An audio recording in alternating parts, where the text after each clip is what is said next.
I have been furious and frustrated with the way things work in our federal government. And it's actually gotten to where it makes it harder to do things that I think progressives in particular care about.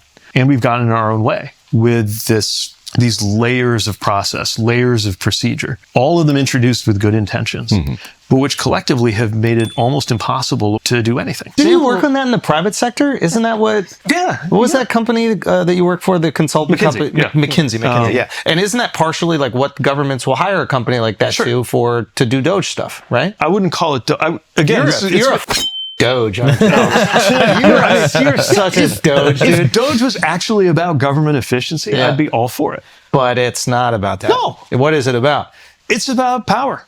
If this was actually about government efficiency, then the problem you would be solving, which is a real problem, is that in the federal government, it is too hard to reward your top performers.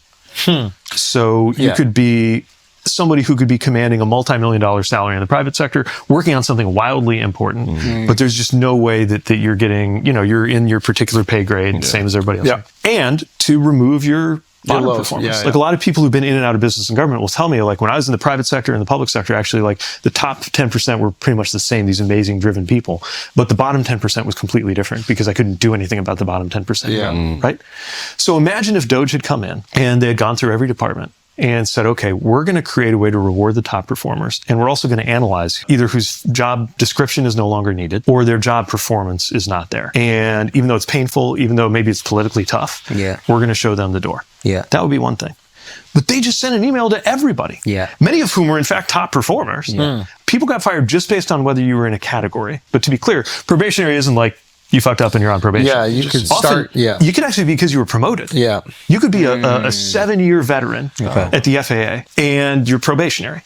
And then next thing you know, like you wake up one day and this office department, whatever Doge is, clearly hasn't like gone through and checked like who's doing a good job or there's no way because there wasn't even time to do that. And they're just like, guess what? You're fired. Too bad. I think there's, I wouldn't say unanimous support with the criticism of Doge, but I think that there is a lot of support for the way that it's been handled.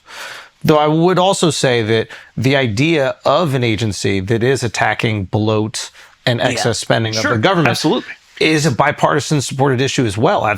People are really supportive of it, I think, on both sides. They're like, let's cut some government spending. If you're actually doing it for real, and that's another part of the answer to your question of like what Democrats should be talking about, because I think we're the ones who believe, some say we believe it to a fault, like we believe it naively, but we're the ones who believe that the government has the power to make people better off. But if we're going to do that, let's actually do it. And part of that does mean like taking a hard look at everything we do.